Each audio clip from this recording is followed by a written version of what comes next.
Welcome everybody to today's extraordinary event. I am thrilled to be your MC, host, with the most, this afternoon.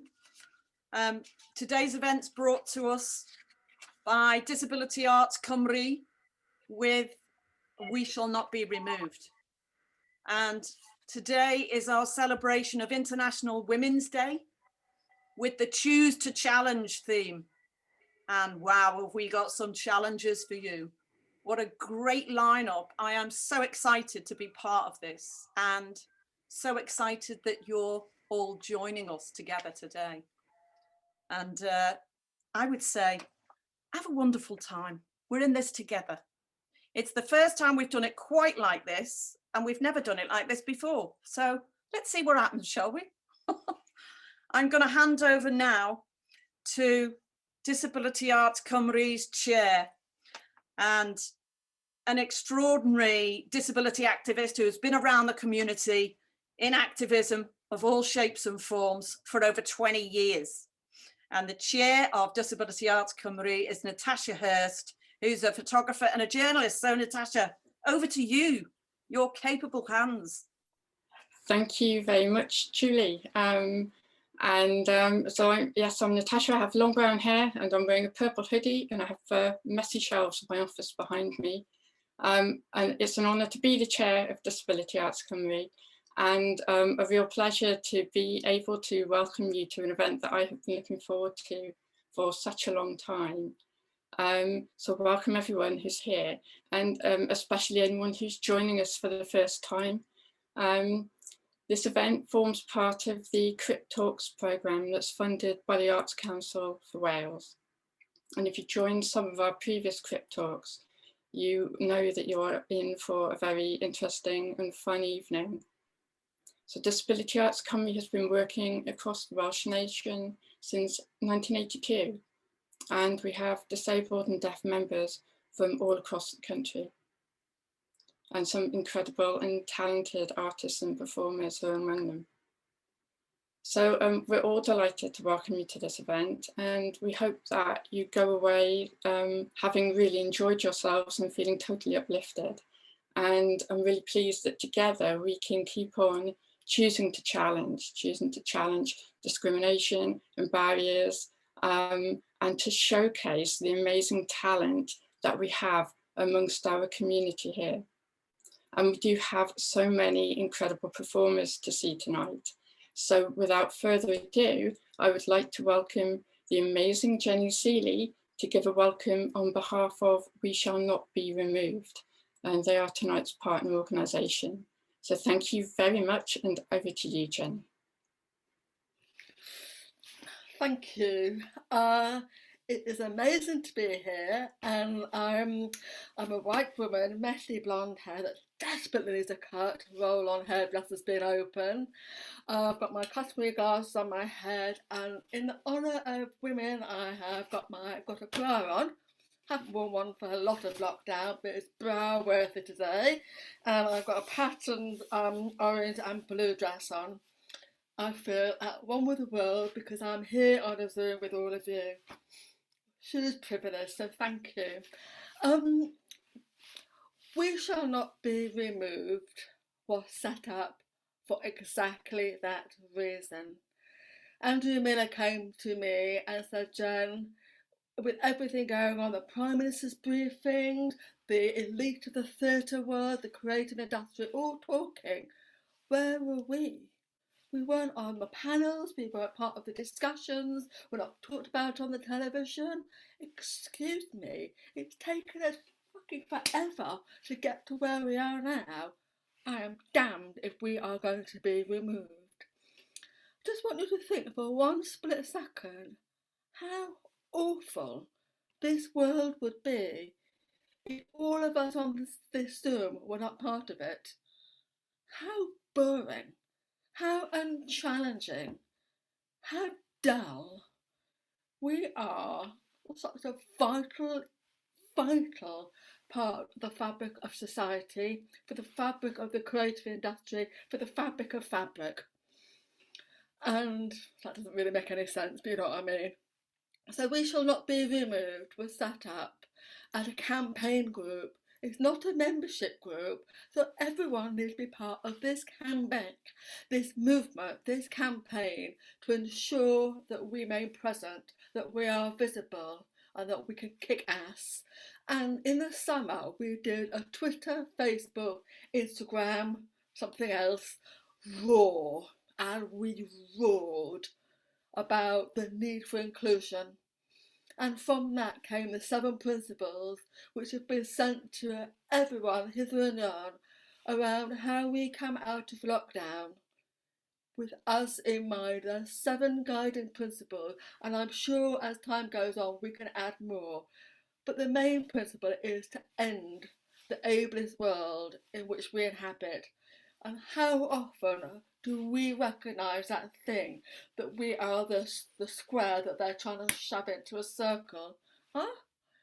Why do we have to fit in? So it's a really, really strong, powerful campaign group. Vicky, who's on this Zoom, has been a big, big part of it. Ruth, huge part of it. It's again, it's like being on this Zoom. It's a sense of belonging somewhere. And that whole thing, I know it sounds naff, but together we are a damn sight stronger. I am just mindful of the shoulders we sit on, of these amazing, awesome, deaf and disabled women who have passed many years ago and passed last year. It has been an absolute time for reflection and remembrance. And we all need to remember that we are still firmly on their shoulders and they are looking to us to ensure that we pave the way, and that this time, March the 8th, 2022, we're not having the same conversations. Things will have moved on. The world will have unlocked with us fully present and being part of the wider decision making and all the rest of it. So thank you for all of those who've gone, and I swear we are paving that path of accessibility, inclusion and everything in its gloriousness, where we are fighting to end ableism. My cheers challenge really is, having just been talking to some young women, is never, ever apologise for who you are. You know, apologise for being deaf. Why? Don't do it. It's ridiculous. Do not apologise, like, ever. So there's that. We all need to never apologise. And we need to also find out who are those other allies, people who want to join us in that real challenge to end ableism. And happy Women's Day. We are here. Thank you. Excellent start, Jen. Thank you so much. And thank you to Natasha as well. That was just a brilliant lift off. In the spirit of inclusion, I would like to welcome in as well all of the non-binary queer Crips. I'm speaking as a butch dyke. I want to see that in sign language. I love it. I love it. I love it. Thank you. Yes. So welcome in all of those alternative female masculinities. You too. Happy Women's Day. And our first act, our first turn, our first speaker is one of my favourite dancers that I have to say, dances, yes, of course, it's the wrong dance. This is my favourite wobbly comic coming up. I have to say, I was thinking back through some of the turns I've seen you in, Francesca, I have to say, and I remember you cutting the hair of this guy from Creative Choices in the audience. You managed to bring him up on stage at the Liberty Festival in Trafalgar Square, and my heart was in my mouth thinking, this guy was out on his first date and you're cutting his hair, you know, what are his chances? So listen, I want to welcome Francesca Martinez, who I have to say is a brilliant writer and speaker, as well as one of my favourite comedians. Get going, girl, the floor's all yours. Guys, I am so delighted to be here. I'm a white wobbly woman with short fun hair, And it's just wonderful to be talking to you on this special day. I am a proud wobbly woman, and I've been a wobbly woman all my life, and I really do think that human diversity is beautiful. But there's still so much fear around disability, and I'm sure we'd all agree. For example, the medical community, I've always assumed that someone like me would suffer more because they're not normal. Now, there's a word for this, and I learned it recently, and that word is bollocks. And it is bollocks, I'll tell you why, because any suffering I've endured in my life had not been because I've been wobbly, it's been because I've lived in a world that can't handle difference. And I remember going to my careers advisor at school, and I said to her, hello, I really want to be an actress. And she said, maybe you should think about computers. But then a year later, I got a part in Grange Hill as a wobbly girl. And I was like, you know where you could shove your computer. So Grange Hill was incredibly important for me because for the first time it gave me the belief that maybe I could be a performer. Maybe it wasn't just an impossible dream. So I did that for 5 whole years. But then I discovered comedy, and comedy completely transformed everything because it made me go on stage with nothing to hide behind and go, guys, this is me. And you know what? I'm wobbly and I'm proud. And that was a real liberation. Thanks so much, Francesca. That's just, what a brilliant reminder. We need to love ourselves, actually. Yes, embrace your own body if there's nobody there in ISO lockdown. Yes. And can I just say, by the way, somebody reminded me I have not described myself. Well, what can I tell you? I can only tell you what others have told me I look like, because I don't quite know anymore. There's no mirrors in this shock shack. What I can tell you is I did this lockdown haircut myself. And so if anyone wants to throw a few bob at me, I'm happy to try, following Francesca Martinez's fine example, as the barber of Liberty on there on Trafalgar Square. I'm willing to come round on my bicycle in ISO to your home and do a little cut for you. How's that? Now, without further ado, we're going to go all the way over to the Welsh Royal College of Music and Drama, where we're going to have a concert just for us. How about this? Provided by a new voice to me. I can't wait to hear more. I've been listening to the stuff on YouTube. I want to introduce you to Rachel Starrett, who's going to do a brilliant, fairly new composition by Julian Jacobson, Piccolo Musica Nocturna, live from the Welsh Royal College of Music.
Wow.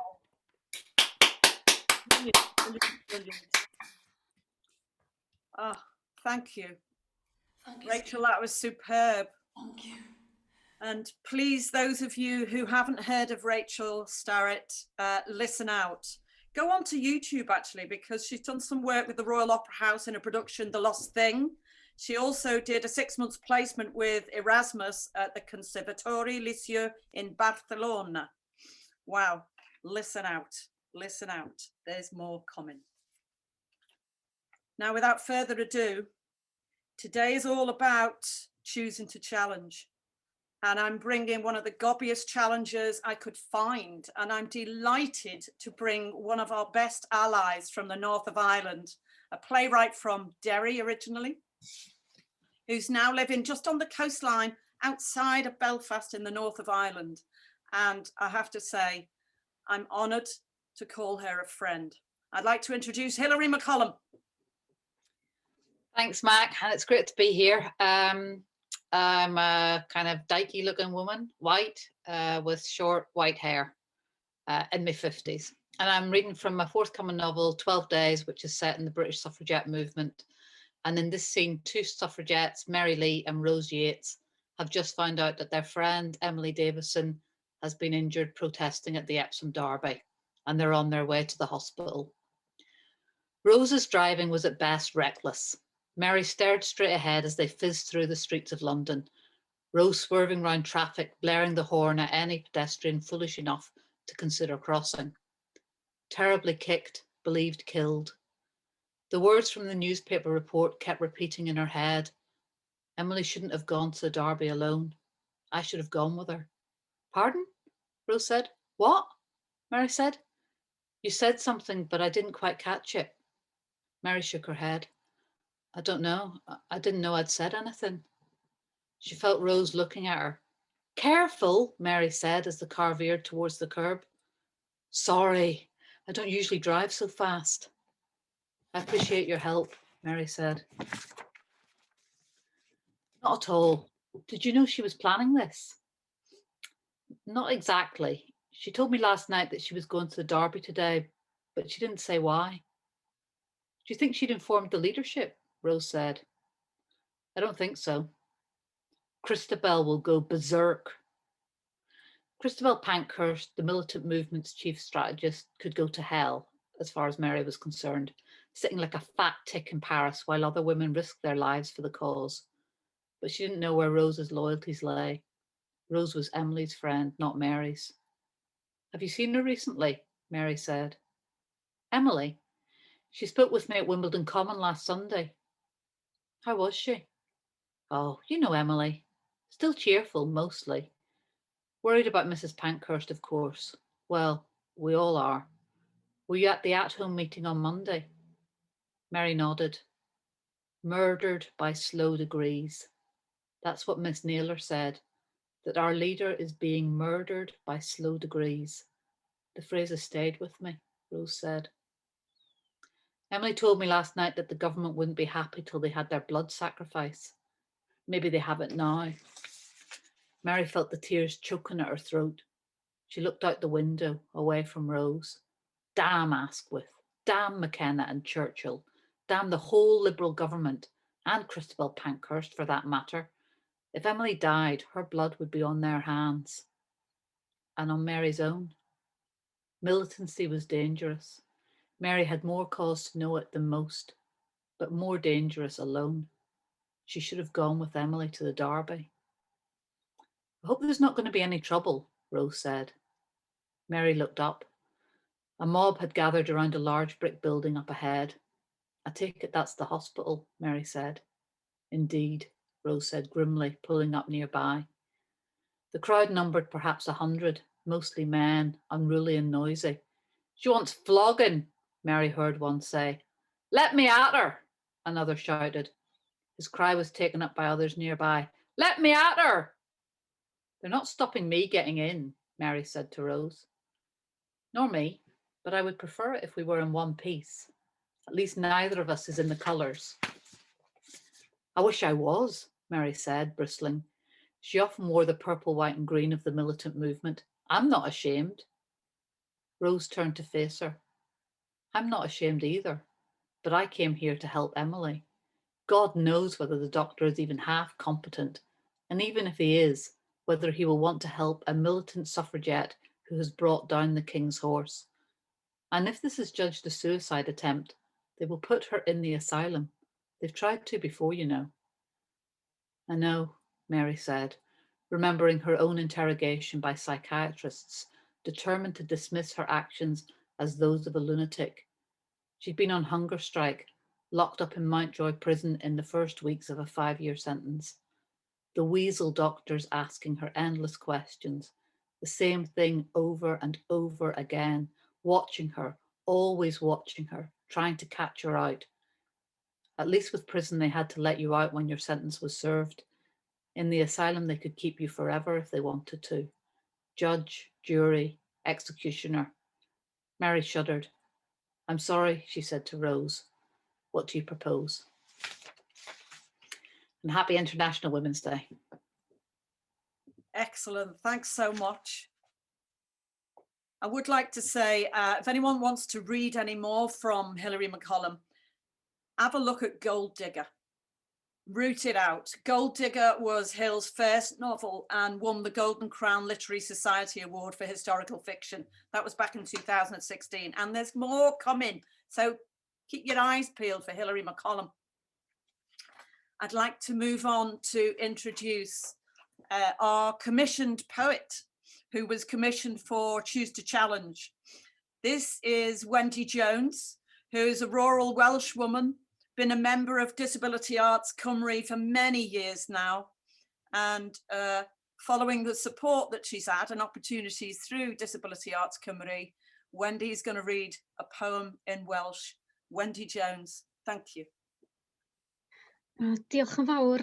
I disgrifio'n hyn, gyda i wallt byr brown efo henna yna fo, ac dwi reit fychan, a dwi'n gwisgo top crand ond hen drwsus.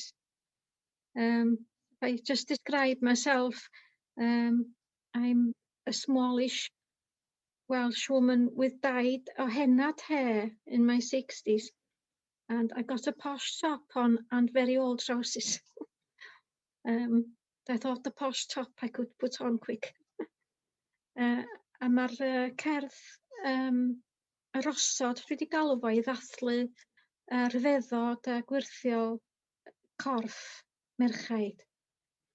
The poem is called The Roses, and it's to celebrate the complexity and wonder of women's bodies, the miraculous bodies that we have. And it's to celebrate especially menstruation, because it seems something that deserves celebrating. So I'll read it now. Y rosod. Rosyn pinc, rosyn coch, y rosyn gwyn. Gwel y gwanwyn a phob blaguryn. Tiw'r groth a thyfian styn. Tiw maeth ein bod fan hyn. Fel y llifan gwaed trwy'r byd, chwifian baner goch I gyd, a llanw mawr a lleiad myd, rhyw awel fach yn siglo cryd. I brydau gwyn sgorffennol can, I swino'r galon o rosyn glân, a dathlu mawr ar aelwyd tân, o rosyn coch yn llifo mlaen. Os daw her i'th gydradd rhyw, a drysni'n chwifio dros y lliw, doeth uneb, dawn, a nerth sy'n byw, ar draws y byd, fel hadyn cyw. O rosyn pinc, o rosyn coch, o rosyn gwyn. A dyliwn I ddeud fod rosyn gwyn yn cael ei ddefnyddio fel ffordd cariadus o siarad efo yn aml plant a enwedig genod. I hope there's some translating. Do tell me if you need any help.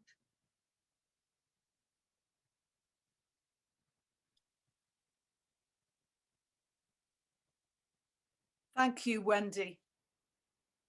Thank you. I love the sound of the Welsh language. All I can tell you is that's about roses.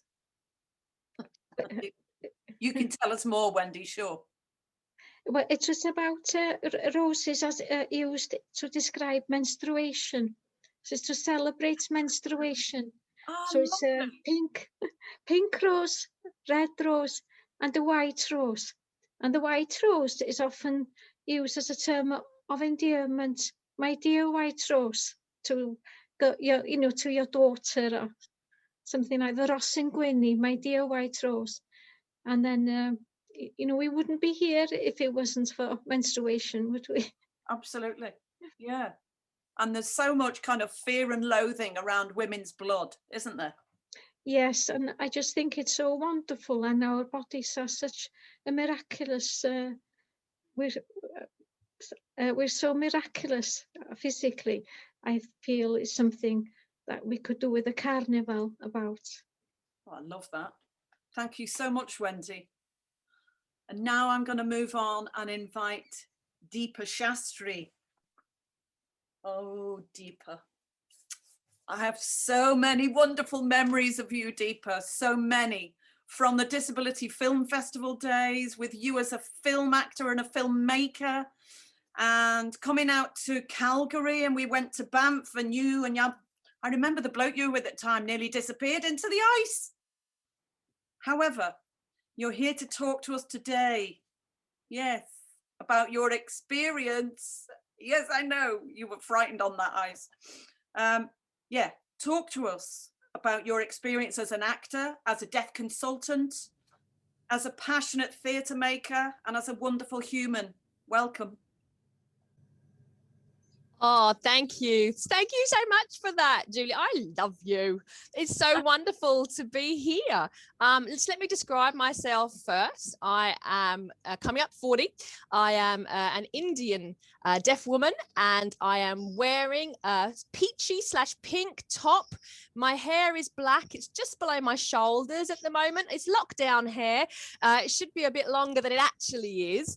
And I'm currently in my daughter's bedroom, and you might be able to see behind me, there's some baby footprint molds on the wall behind me. And there's also a wardrobe behind me, and my husband is working the other side, so I must keep the camera just on me. So I'm here to talk about film, television, and theatre, and how it can improve for the disabled and deaf community. In the UK, we know on this call that there are 14 million disabled people, roughly. That's 1 in 6 of the population. Are you seeing that number on your television channels, in films, in theatre? Are you seeing these people on stage? 1 in 6? No, not really. And there are so many, well, very few positive examples of deaf and disabled people on stage and, in films and in theatre. And we need more, absolutely. And if we talk about deaf and disabled actors, there's a lot of opportunities that are denied to us. Is that through fear? People not knowing how to work with a deaf or disabled actor, and how they can, overcome that. And how they can overcome that is just talk to us, bring us in the conversation, ask us, what can we do? And how can you make things accessible to us? And provide a safe space. We need to provide safe spaces for them to allow us to have that conversation. And if we do share how things can be made accessible, then we will perform absolutely to the best of our ability. And together we could absolutely make change happen. Unfortunately, if we leave things as they are, things are just going to carry on in the status quo. I would love to see more open call casting opportunities. And you may wonder why that is. And I just think I want anyone out there to be able to bring their elements to the story. And I'm talking about at research and development stage. It would be great to bring in a variety of people to an R&D, and then they may show you something, a different dimension, a different perspective that you potentially hadn't even thought about for your story. I know I can share one example where a writer who was developing their story for 2 years, you know, and had the story developed and completed, and then got funding for their production and did an open call. And they found this most amazing deaf actor that they wanted to work with, but they couldn't use that person because, you know, that person didn't fit to their story. They didn't have the money available. It was too late. The story was already formed. They couldn't make those adjustments that needed to be made. But if we'd brought that in the R&D stage, then absolutely that would have been able to be achieved. You know, the logistics could be achieved. The budget could be achieved. We need to bring people in at a much earlier stage. And also, I think it's vital to have these open call castings. And if we do, we need to bring in BSL consultants, that's British Sign Language consultants, onto a panel to be able to really share their experience and to really help a panel understand what a deaf actor is producing, whether that's a deaf director, you know, or a BSL consultant, someone who has that theatrical ability, that British Sign Language knowledge, and that they can really sort of bring those skills so that, you know, the person will get involved and in the long term it will be successful. And when, you know, we think about, I think it has improved now. I should caveat this now. I think there are better training opportunities for deaf actors now, but there's still a long way to go. And there is still, you know, for opportunities that perhaps deaf people get not to be able to go to drama schools. And I think it happens to a lot of disabled actors as well. There's a lot of raw talent out there that needs to be nurtured, that needs to be seen. You know, actors who have been through drama school training have an advantage or a privilege through people that haven't. And so I really think it's vital, absolutely vital, that, you know, we have these trained actors out there, but do they, you know, do they sign as fluently? And I think it's really important to get this BSL consultant in to be able to work with a panel, because the BSL production has to be clear. You know, I mean, the character needs to be authentic. The character needs to be believable. You need to have that person who uses the language. If you get just, you know, anyone off the street, you know, the audience, well, the deaf audience, native BSL users will not understand and, you know, be really upset about that. There'll be a huge backlash if that happens. That needs to be avoided. But I have to say, it is wonderful to see that now there are more casting directors who have experience of working with deaf and disabled actors and who are really opening those opportunities, which is brilliant. And they're using, you know, their skills and their experience to influence directors and really sort of, you know, make directors think outside the box, make them bring in more diverse casting. But I think, unfortunately, often it is a wee bit too late.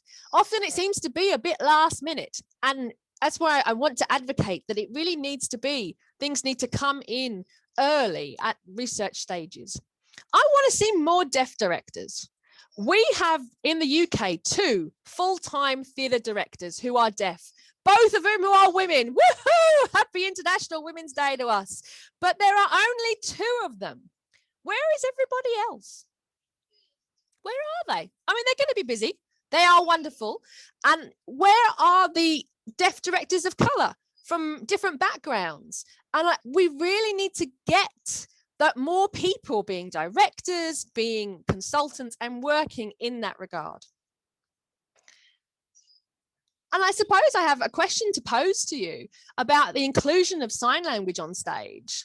If there are no deaf actors in your production, if the storyline doesn't have a deaf character or a deaf actor, but yet you want sign language in your production, I think you really need to ask yourselves why. Why is it you do? And I think there is a fine line between access and cultural appropriation. And I think people need to be careful of that.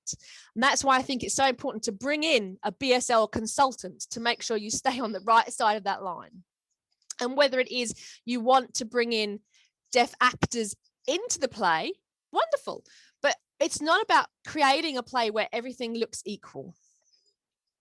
I'd like to share an example of Theatre ad Infinitum. They did a play a few years ago called Light, and it was a play with no dialogue. It was all physical, all visual. Now, one of the actors in that play was deaf, but you would not be able to know which one was. brilliant. I want to see more examples like that. I think it's really important as well, I should mention, that if you are going to translate an English script into British Sign Language, you need time given to the deaf actors to be able to do that, but away from rehearsal, because otherwise you're going to take away from their rehearsal time. You're going to take away from their enjoyment of that production, and they're giving them a dual role. You're giving them acting plus translating. And I really think for them, sometimes it's a triple role. You know, they get given the responsibility to do admin as well for their access costs. You know, I want to see producers, producing team, creative teams being able to take on that responsibility so that deaf and disabled actors can just be actors because they understand how to act. They know how to act, but unfortunately at the moment, you take on the role of an advocate and you have to advocate for all your access rights. And there are lots of wonderful initiatives at the moment. The Royal Conservatoire of Scotland is doing a course for deaf actors, Ramp to the Moon, the Grey Eye Theatre Company, Unlimited, Taking Flight, Definitely Theatre, the DH Ensemble. There are many wonderful initiatives, the Hot Coals Theatre Company. It's great to see them doing all these productions and these stories about deaf and disabled people, or maybe not about them, but just normal, you know, other stories where they just include those people. And I think, but I worry sometimes it's becoming a bit ghettoized. What I want is to get us on mainstream theatre stages. I want our stories, our history to be on the stage of the National Theatre or others. One day we will get there. Happy International Women's Day. And thank you for having me on this event. Excellent, Deepa. Thank you, thank you, thank you. Brilliant. I have to say, I'm really pleased to hear you talk about access rights. I am tired of hearing about us having needs, you know, this emotional overload of our needs as deaf and disabled actors. Yeah, thank you. Well, I'm really excited to introduce the next act. Thanks so much, Deepa. And I love you right back. I'm so excited because I haven't actually met this person. So this will be my first meeting with somebody I keep hearing such a buzz about, an activist around We Shall Not Be Removed, a culture, somebody who is a singer who I've heard so much about. So I'm thrilled. Let's hear it from Miss Jackie. There we go. Okay. Hello, everyone. Yeah, I'm Miss Jackie. I am a Black disabled woman with long black and grey twists, waist length. It sounds more impressive than it is. I'm in a red t-shirt and I have a virtual background because my room is a mess. And I've got giant black headphones on. So I'm going to perform a piece called Freedom, and I want you guys to participate. I want you, so on the count of 3, I want you to sign or yell freedom at the top of your lungs. Yeah? So I've got gallery view so I can see all of your mouths. Okay? So on the count of 3, ready? 1, 2, 3. Freedom! Oh, y'all can do better than that. 1, 2, 3. Freedom!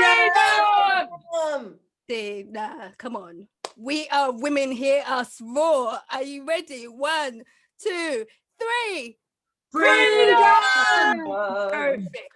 Jump in when you feel like it. And yeah, let's have a good time.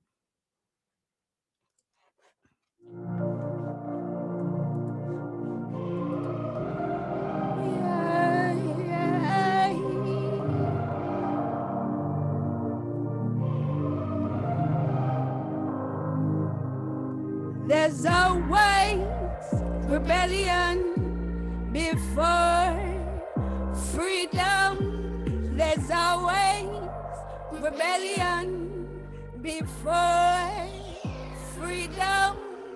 Freedom, freedom, freedom, freedom, freedom, freedom. We don't know what true freedom is. We take it for granted until it is taken away from us. We think that we are free, but in reality, we are still treated as slaves, just with different masters' names. We went from the potential to rule to underachieving, under oppression, working hard under someone who doesn't even know your name. We need to believe in our own ability to make change. Freedom, freedom, freedom, freedom. Rebellion is doing what you want, even if it means you might shift people out of their comfort zone. Who knows, you might move yourself. I have had to rebel, mainly out of necessity, forced to look at life from a different perspective because the world likes to remind me that it is not designed for my blackness, for my womanhood, for my disability, but partly because it is built into my DNA. My ancestors knew that rebelling came with consequences. I rebel frequently, knowing that being free is worth the consequences, like standing too close to the sun, at least for a moment. I felt its warmth. I believe in the dangerous freedom over peaceful slavery. Exist on your own terms. If you are going to be a rebel, then do it with a purpose. We yearned for freedom. As soon as we are placed in a box, we want to break out, not knowing that we have been confined to a system that likes to show us what coloring in the lines look like. We need to learn to liberate ourselves like dandelions with just enough of a breeze. I know that I need to be free. Rebellion before freedom. There's a way. Rebellion before freedom. Freedom. Freedom. Freedom. You got this ready now, yeah? Freedom. Freedom. Freedom. Freedom. There's always rebellion before freedom.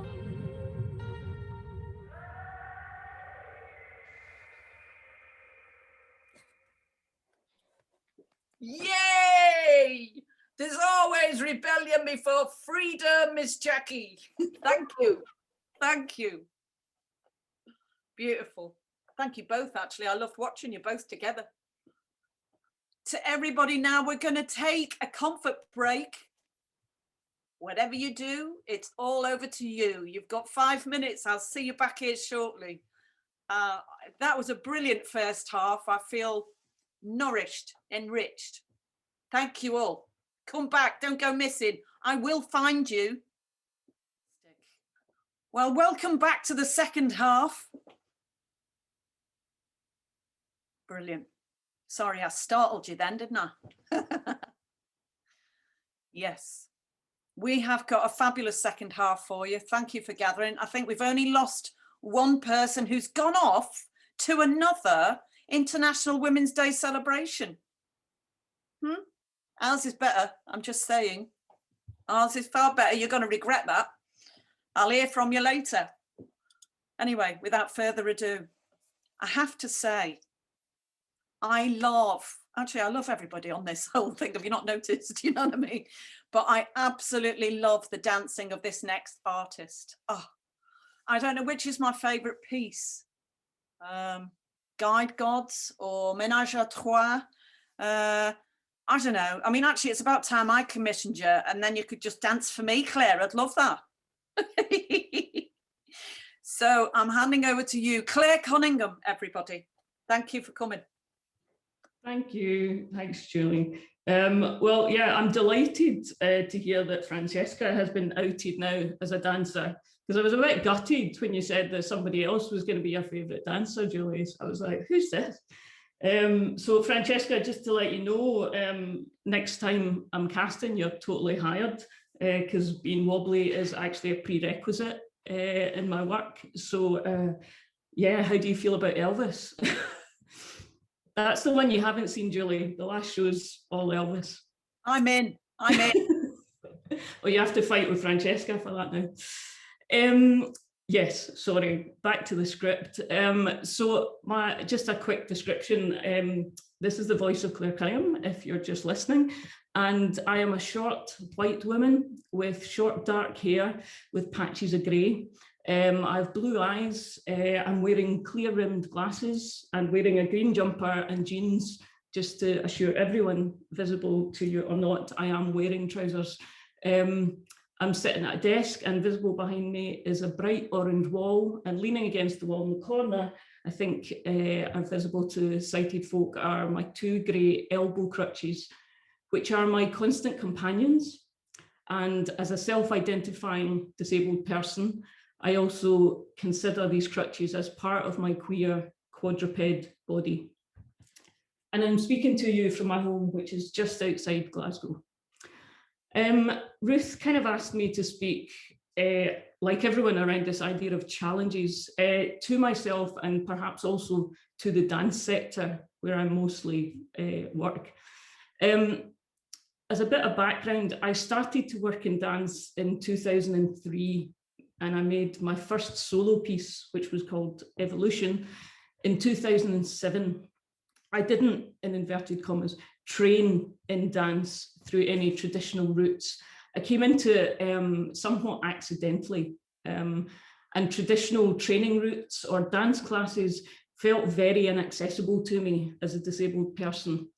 So my development in working in movement very much came from bespoke one-to-one training with mentors and from just following my own curiosity. I had also worked in music theatre as a singer for about 6 years before shifting into dance. And so I had a degree of performance experience. And I think that was quite essential in being able to shift into dance at that time. When I began to work in projects with dancers, and what I mean by that is mainly with non-disabled dancers, I had thought that I should go and try and learn contemporary dance techniques so that I could share some of the knowledge that they all seem to have. And I mean, I was never actually turned away from trying to join a dance class. It was more that I was reluctant to join myself, as I felt I didn't belong. I felt I didn't know what everyone else did or would. I believed that I wouldn't be able to keep up. That I didn't have the skills and the vocabulary and the confidence that I felt everyone else in the room would have.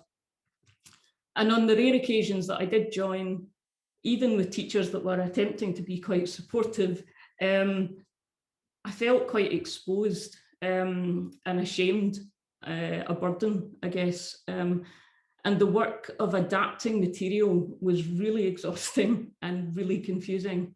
And I didn't have the foundation to build on that I felt that others with more normative and biped bodies had.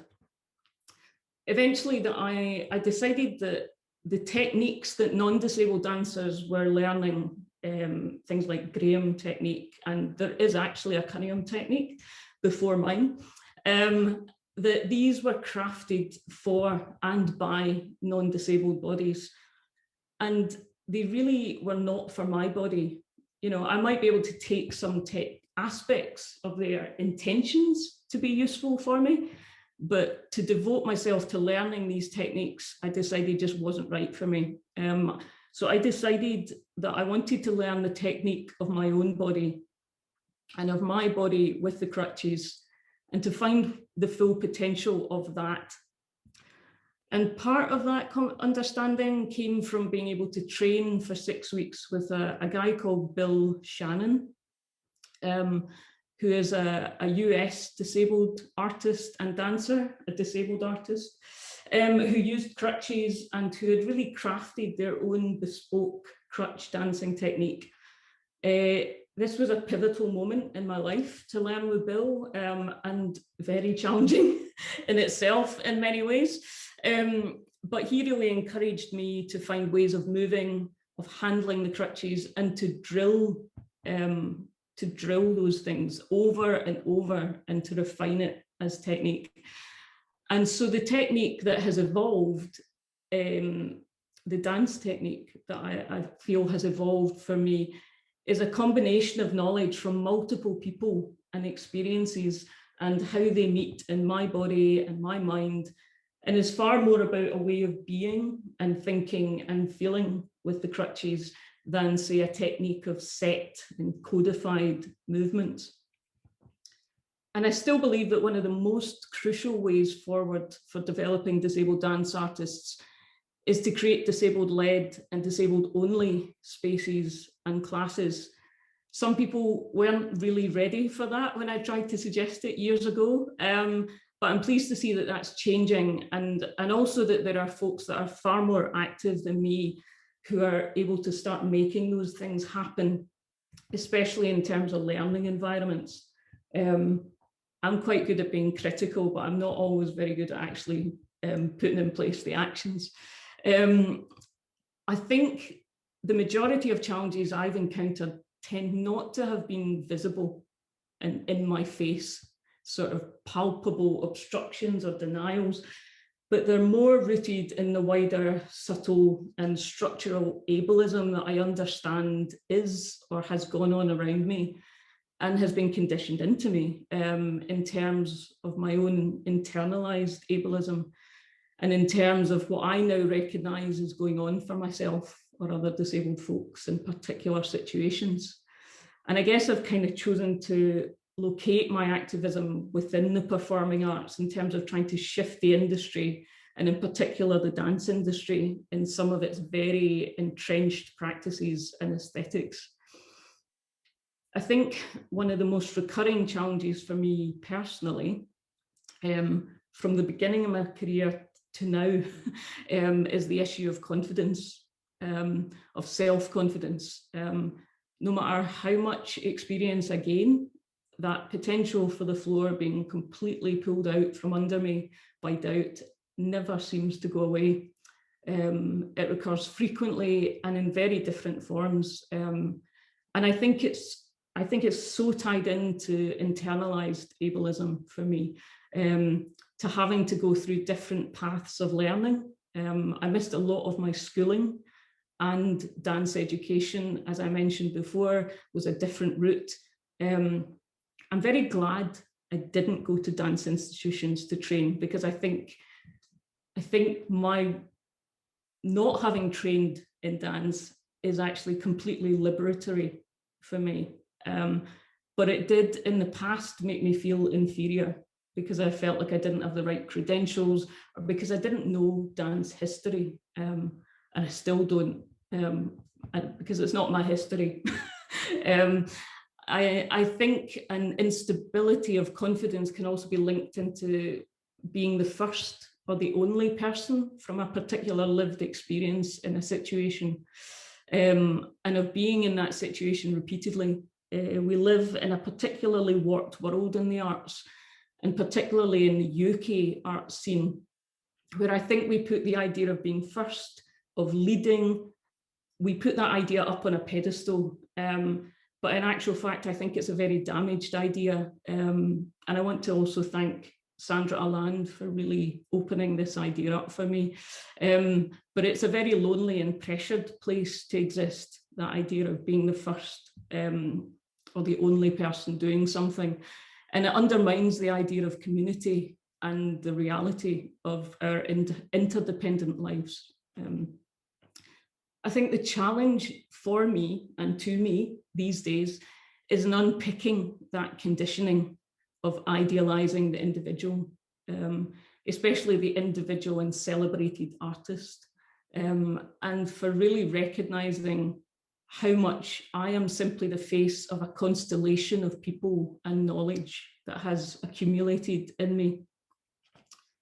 In terms of where I choose to challenge, I think that often exists in or around the performance itself, the performance work that I make, from the sharing and the reveling in the Crip knowledge and wisdom that I've been fortunate to learn, in the understanding of care and attention that the lived experience of disability has brought me, and that I find completely fascinating in others and with others to explore. There is a huge and sometimes exhausting challenge in teaching venues and festivals that programming one disabled artist or company does not then negate booking another. we're not the same or making work about the same things.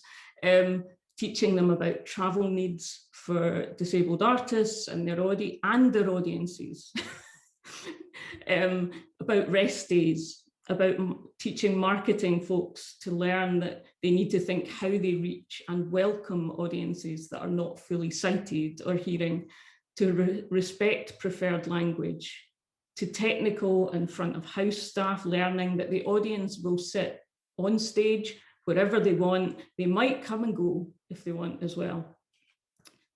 The challenges extend beyond the work or the performance material itself. But then on stage, I found a richness and the challenge of responsibility that I hold for my audience in bringing all of them, like all of them, into an understanding that we might work to a different time frame, on a different scale, that unison movement might not mean what it has conventionally meant or looked like, that the work of directing your personal assistants and what you might need might in itself be choreography, or the cripping of ballet moves, or indeed Elvis moves, may offer something new rather than a form or a shape not achieved.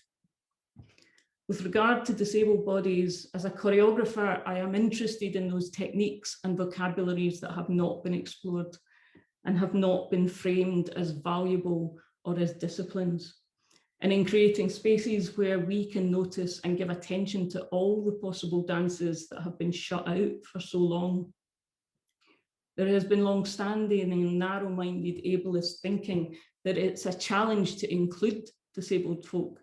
But I guess one of the main challenges I have chosen to take on is to prove that actually without us, especially in the arts, it's just the same old. And as Jenny pointed out earlier, that's just incredibly boring. Thanks so much. Back to you, Julie. Thank you. Brilliant, as always, Claire Cunningham. Brilliant. Yeah.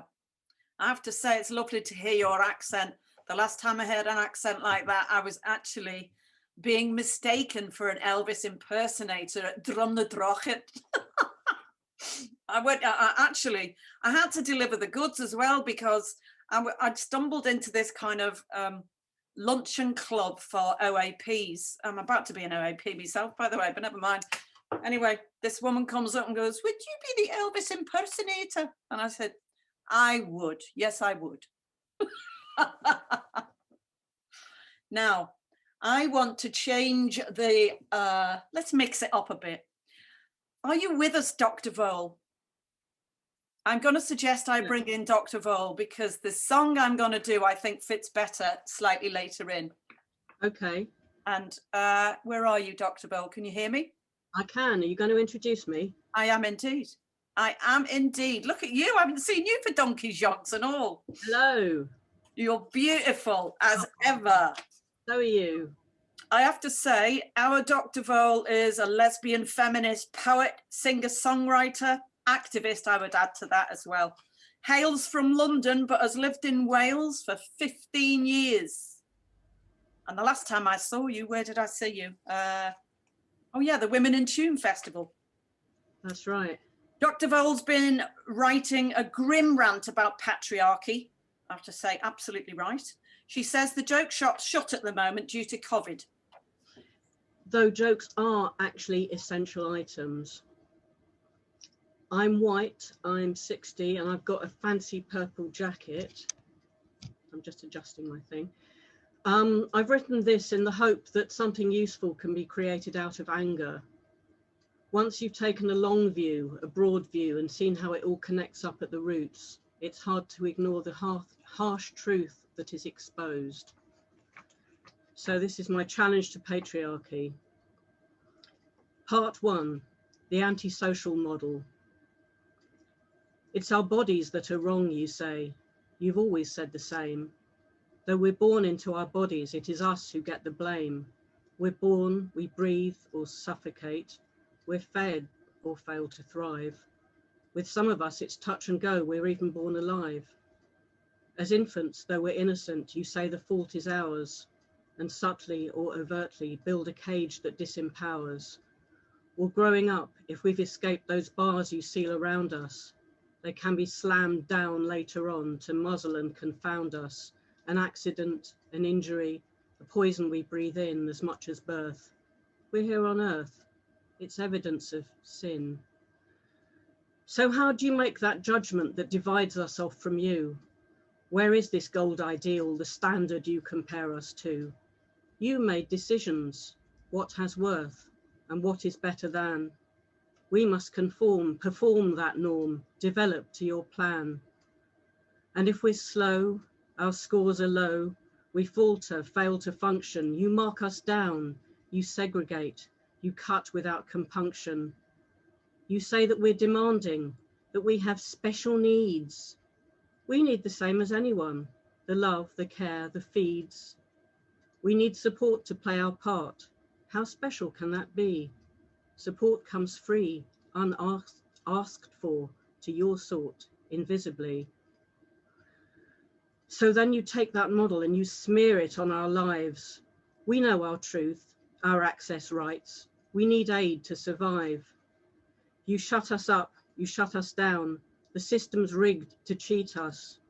We name our truth, but you're in charge. Your rules will now delete us. Reluctantly, you give some crumbs, but you divide and rule. So our also struggling neighbours feel they're taken for a fool. We got something for nothing, and they'll grind us in the dirt. The trolls control the scapegoat. They don't care how much we're hurt. Which helps conceal your cull of all us weaklings. For a start, we're last to be provided for when society falls apart. Part 2, one step backwards. It's our bodies that are wrong, you say. You've always said the same. Though we're born into our bodies, it is us who get the blame. You set our course for us as girls as soon as we begin. With inferior female bodies, we're taught we cannot win. And all around the world, we know the weapons that you use to keep us in your power. You rape and you abuse. From menstrual shame to FGM, forced marriage, honor crime. The means and the machines have changed, but always over time. Pornography is the grotesque lens you choose to see us through. Our bodies are your battleground. You do, and we're done too. And that would make misogyny the blueprint of oppression. You learnt how to control us, how to punish all transgression. You practiced first on women when you realized you were stronger. Though we give life, you could give death, or misery and hunger. You found you could impose your will, own human property, and extract labor from the ones you throw in slavery. You went to war to seize the wealth of all you saw around you. Your ravage of the earth itself brought energy that unbound you. So race and class, climate chaos, disability are facets of this world that's under your authority. And when you take that model and you stamp it on our lives, well, here's the news. We women, we won't be your Stepford wives. You gaslight us, rewrite the rules to hasten our demise. We have the right to name ourselves. You shan't impose your lies. In every land, we won't be banned. You'll hear the tables turning. We're finding ways to firmly say, these witches aren't for burning. 1 million women rise and then 10 million women more from each oppressed community. We're women, hear us roar. We'll speak out now to name our truth and shame all your male violence. This International Women's Day, we shall not be silenced. Wonderful, wonderful, wonderful. Thank you for that. Wow. Thank you. Yeah, beautiful. Give me that line again, Dr. Vole, the one about 1 million women rise and then 10 million women more. 10 women. I want to keep them coming. I want to keep them. I want to keep them coming. They were live on Tinternet Saturday afternoon. 1 million women rise instead of the usual march, they were all on the screen like us. Brilliant. Thank you so much. I'm going to go straight into the song that I was intending to sing for you. It's a pushback, it's a challenge. It's a song that was originally sung by Eugenie Chedbourne, who was known as Harlem Hannah. This one's called Keep Your Nose Out of Mama's Business. Nosy Mose had a gal named Rose. He was jealous as can be. He would pout when she went out and ask her questions constantly. Day and night, he would keep it inside, following her around the town. Till one day Rose grew tired of Mose, and this is how she called him down. Keep your nose out of mama's business, or you will get yourself in bad. If you don't stay out of mama's business, one day you're gonna wish you had. I can handle my affairs, so let me be. Anything I give away belongs to me. Keep your nose out of mama's business, or you will get yourself in bad. Boy. I love Harlem Hannah. In fact, there's so many of those. If you ever get hold of an album called Independent Mean Mama's Blues, it is full of those rich, deep, mostly black voices of women who were challenging all the time. And right the way back to Ida Cox, Harlem Hannah in the mix. So Independent Mean Mama's Business. Now, without further ado, I would like to invite one of my favorite rebels from the north of Ireland, who, God, when did I meet Edel Murphy? I think about 8 years ago now, or maybe it was a wee bit less than that. Anyway, she's a fabulous writer, a wonderful human, and I would like to say a dear friend nowadays, an activist from the University of Atypical, and Edel will tell you more about that in a minute. Thank you, over to you. Well, like Smishy Edel, oh Mel first J Dishcart Naheran. I'm Edel Murphy, and I'm here from Belfast in Northern Ireland. I am a Caucasian woman in her 40s, and I'm sitting in my sitting room. A window is to my left, and there's a red curtain behind me. I have brown hair. I'm wearing my favorite sparkly jacket and a grey t-shirt. And if you can see closely behind me, there's a drinks cabinet as well. I am here to give a tribute to a very special person called Chris Ledger, who was a friend of mine who died last summer. I'm going to do two pieces today. First is a narrative piece, and the second is a poem.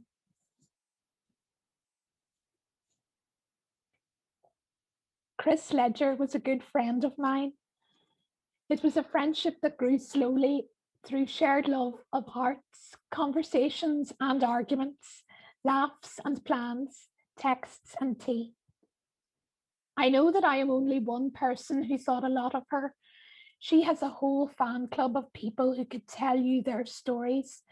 And while I know this, I know too that my own appreciation is unique to me. The people she inspired are easy to find. Many of us have come to know each other. Chris created a community of people. She introduced people to each other, creating connections, friendships, and a sense of belonging to something exciting. This made Chris a great leader. She became CEO of the Arts and Disability Forum that she renamed as University of Atypical. And here her energy, creativity, and activism found a perfect place to flourish. Chris established the Bounce Festival in Northern Ireland, a platform for people with disabilities in the arts sector. I was skeptical back then, I had not yet seen artists with disabilities being given a platform of integrity and ambition equal to non-disabled counterparts. I carried my own badge of pity and bravery, and I find the concept of celebrating rather than overcoming and repressing a disability a difficult concept. However, after getting involved with Bounce, I soon caught myself on.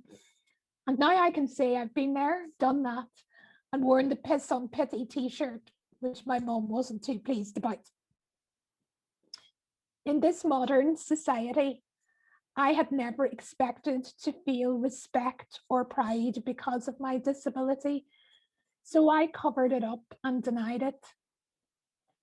Chris and I met sitting in adjacent seats at the Arts Council. I was in my late 20s, carving out a career in the arts and having emerged from a childhood and adolescence that was full of medical diagnosis and hospitalization. I had also recently embarked on an exciting personal lesbian exploration, and so I was reluctant to thwart my personal and professional stride by making my disability more known than it had to be.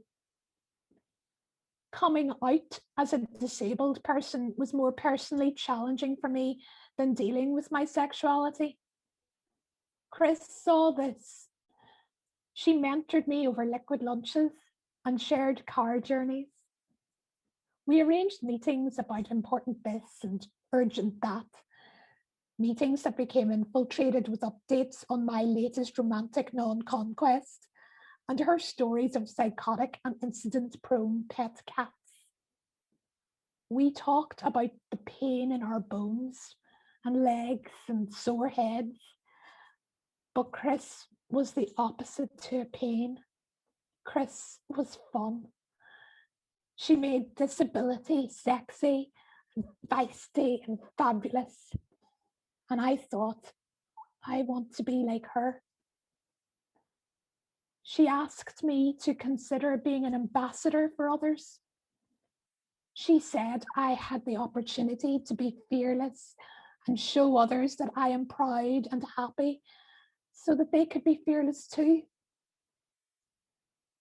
I think you could, she would say with a pause at either side.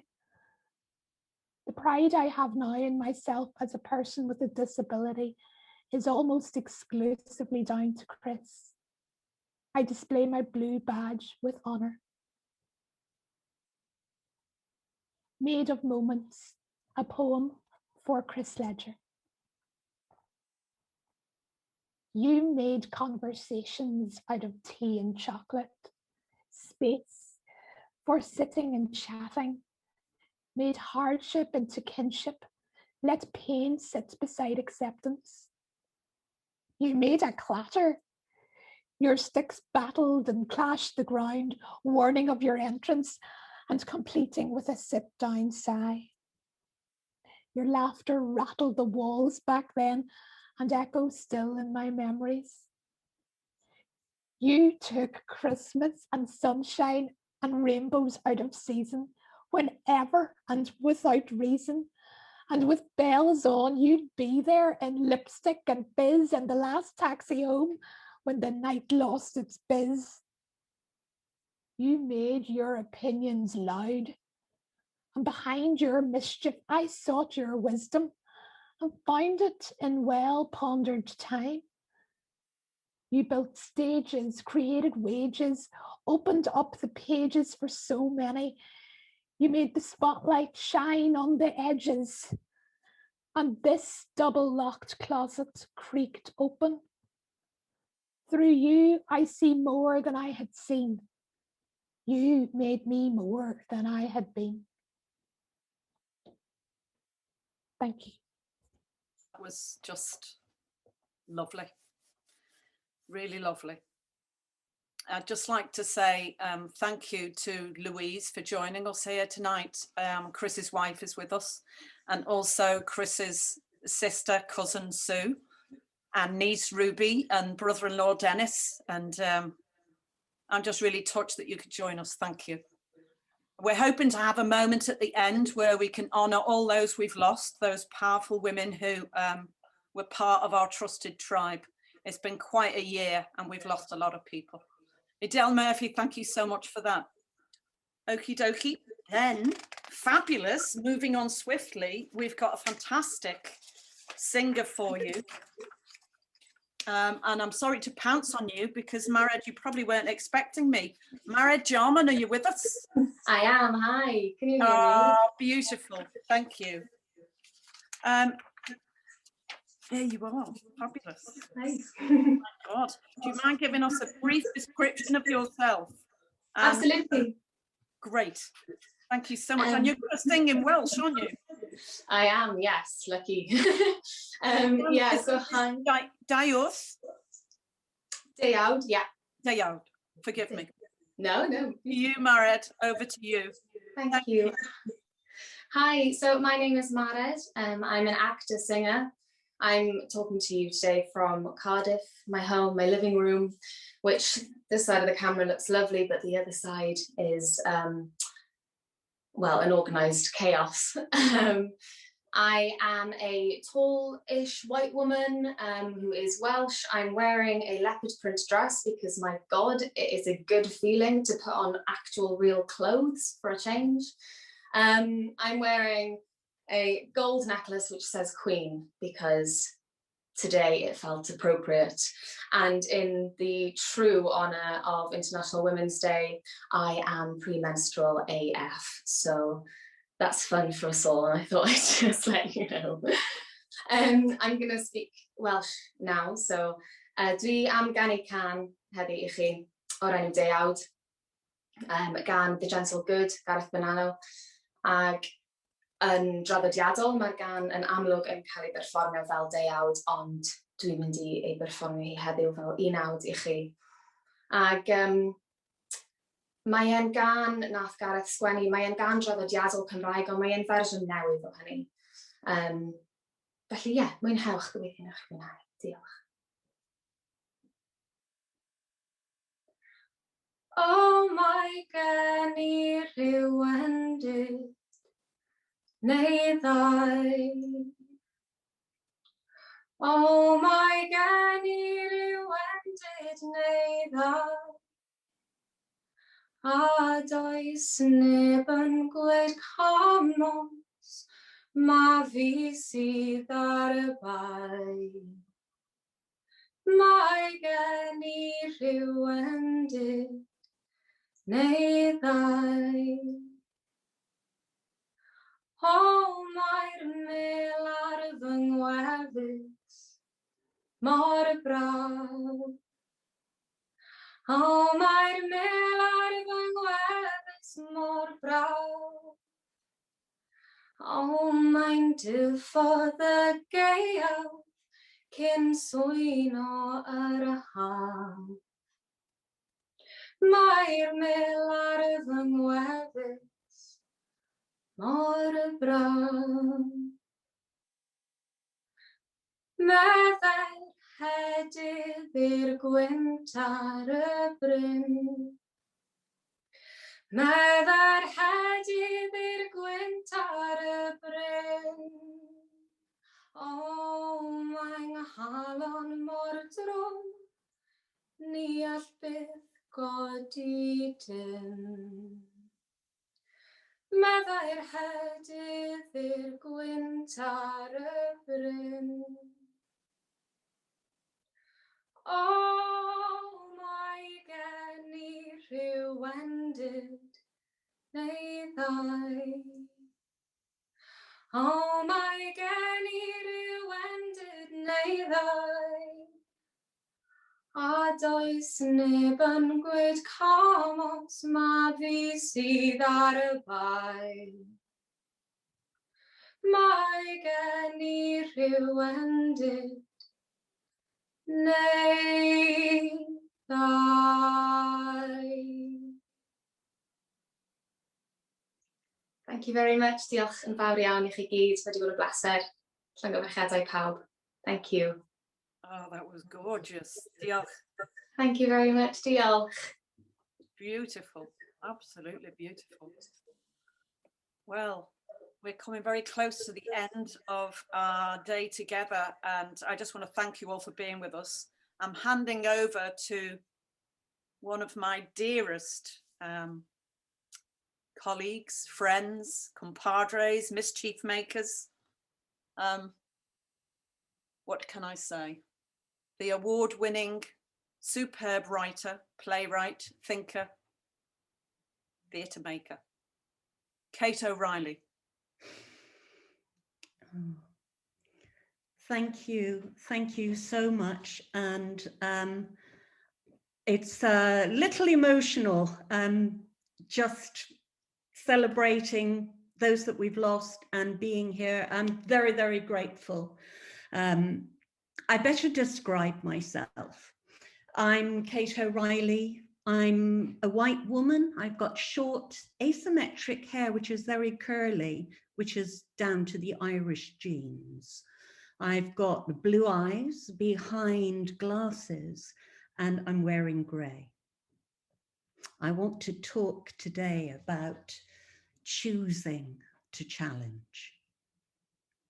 Challenge, noun, to dare, provoke, summon, a call to prove or justify something, to confront, to question, defy.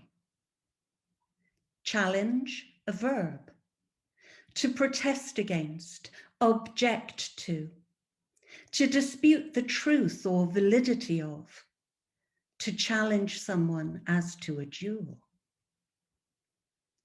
I speak in praise of difficult women, the challengers, the protesters, the objectors, the provocateurs, those rattling the handles of the slammed shut doors and rattling the status quo, questioning, daring to imagine a more diverse and equal society, the women who will not lie down and be quiet as we've been told to, not just for centuries, but millennia. For one thing, we know without question, well-behaved women never made history. Difficult women do. This year, the focus for International Women's Day is to choose to challenge. It's not an easy path. It's full of obstacles, rough ground, and unwelcoming terrain. What's viewed as qualities in one group of human beings, a natural leader, forthright, confident, interrogating, not afraid to question. These qualities become negatives when applied to a different group of human beings, transformed into being uppity, quarrelsome, in your face, chip on their shoulder, aggressive, harridans with resting bitch faces. Not something I've ever heard when describing a man. But oh my goodness, the fear and vitriol when the challenging woman in question identifies as disabled, deaf, neurodivergent, or alternative female masculinities, trans, non-binary, genderqueer Crips, thank you, Joey, or anything other than white. Any advance or success in social justice, be that the women's movement or the disabled people's movement or Black Lives Matter, it's down to passionate, complicated, often conflicted, imperfect men and women who fought each other as well as the system to bring about change. But change also happens minutely. It doesn't have to be womaning the barricades or making grand gestures. We're not all Joan of Arc. Ruba Mahassin is a Syrian Lebanese activist, and she says, we have to be open and optimistic that these little, small, incremental changes that we're making will eventually mount up to something bigger. So when I talk about struggle and challenge and change, I also include the tiny actions we make, which are transformative. These single drops that together will make an ocean. The change that comes from choosing to challenge happens at our kitchen table, in our interactions with friends, family, work colleagues. It happens inside our own heads and hearts. We need to choose to challenge our unconscious bias, as well as the prejudices and barriers in our society. And it's also about finding our allies, the common ground, the intersectionality of our lived experience, to acknowledge the connections so we're not divided and ruled, but stronger together. And so now I'm going to quote a man. If there is no struggle, there is no progress. Abolitionist leader Frederick was born into slavery sometime around 1818 in Maryland, USA. He became one of the most famous intellectuals of his time, advising presidents and lecturing to thousands on a range of causes, including women's rights and Irish Home Rule. In 1872, he was the first African-American who was born a slave, remember, but the first African-American to be nominated for Vice President of the United States. And in one of his speeches, he said, "Let me give you a word of the philosophy of reform. The whole history of the progress of human liberty shows that all concessions yet made to her august claims have been born of earnest struggle. It must do this or it does nothing. If there is no struggle, there is no progress. Those who profess to favor freedom and yet deprecate agitation are men who want crops without plowing up the ground. They want rain without thunder and lightning. They want the ocean without the awful roar of its many waters." The struggle is challenging, and so we need to continue challenging. The battle for equality and social justice is difficult, and so we must be difficult too. Like Miss Jackie told us so eloquently a little while ago, there is always rebellion before freedom. Too much of the progress we've made around equality and diversity has been negatively affected by the pandemic. We already know that disabled people have been disproportionately affected by the coronavirus. And figures prove that since November 2020, 6 out of every 10 people who have died from COVID-19 were disabled. And the impact of the pandemic on women has been described as devastating by the Fawcett Society, the UK's leading charity campaigning for gender equality and women's rights. The past year has seen more women lose their jobs, more women pushed back into poverty, more women dropping out of training and education, that the chief executive, Felicia Willow, said, "In almost every type of impact, at home, at work, in finances, in mental health, it's women who have really borne the brunt of this." And so during this past year, disabled women have been doubly impacted. And that is why gathering like this, even virtually, but being together today, this is why these things are so important. And the pandemic could be a moment of opportunity to reset our way of thinking, of living, of working, of being. And if so, we have to make noise, demanding better answers to questions like, if we had more diverse leadership, what would the effect be on our society, our economy, our workplaces? How is the language we use and the stories we tell about ourselves defining us? How do we repair the state of female employment and employability? And as requested by a friend who was a scientist, to ask, why is it that we're still having to talk about how we get more women and girls into STEM careers, that's science, technology, engineering, and mathematics, over 40 years since this was first broached? So yes, I'm an artist and we're here with Disability Arts Cymru, but let's actually talk also about STEM, science, technology, engineering, mathematics, and how creative also that is.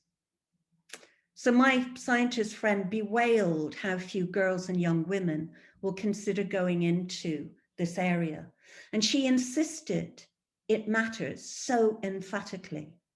And it matters because we can't have half the population excluded from the way we design, develop, and deploy technology. And this, of course, has even more ramifications regarding design, access, inclusivity, with the great knowledge deaf, disabled, and neurodivergent identifying individuals can bring to the table. It was a female scientist who led the team that developed the world's first coronavirus vaccine. Professor Sarah Gilbert designed the Oxford vaccine. Women scientists are leading the field. They bring great value to their work, but the message isn't getting through. In studies that ask children to draw a maths teacher, a politician, an engineer, or a scientist, over 75% drew a man. And while we've seen huge progress in the number of women working in engineering, only 16% of science, technology, engineering, mathematics careers are occupied by women. And this leaves a gap in how we innovate and impacts hugely on our day-to-day lives.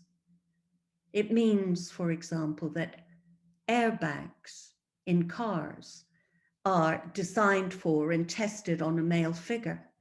So when they deploy, women die. It means that heart medication developments do not take into account female physiology. It means government policy doesn't reflect some of the realities of what it takes to keep women in work, in education, and out of poverty. Which is why it's still important we choose to challenge the status quo. We all leap forward when one woman tries, when she defies with her rallying cries, which is from the poem Vital Voices by Amanda Gorman, the young African-American poet and activist who stole the stage during President Joe Biden's inauguration earlier this year. We all leap forward when one woman tries, when she defies with her rallying cries. So let's keep choosing to challenge. Thank you. Kate O'Reilly, thank you so much. Thank you so much. What a wonderful rallying cry to bring us all together. I'd like to thank our sign language interpreters, our translators. I'd like to thank all of those people who contributed today.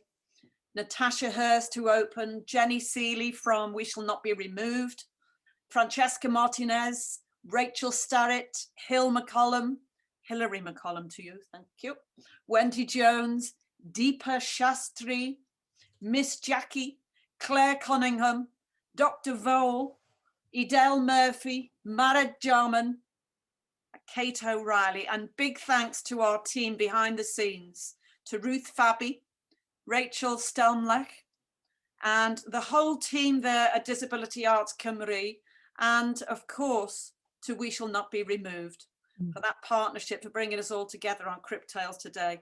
Big, big thanks to you, our community, our allies, our friends, our lovers, maybe. It's just wonderful to have you all together. It's been a great afternoon, and thanks so much for having me.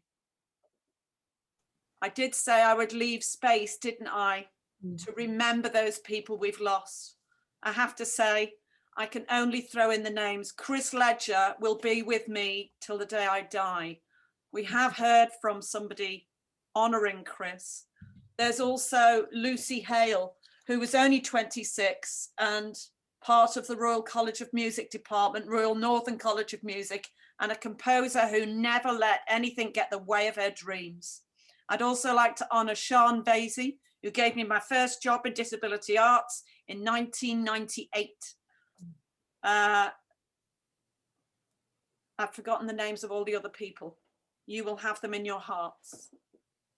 And we have to go because we have to give people time for breaks. Thank you for coming. Thank you, everyone. Diolch. Thank you. Diolch, Julie. Take your mics off and say goodbye. No star. Bye. No star. Diolch yn fawr iawn.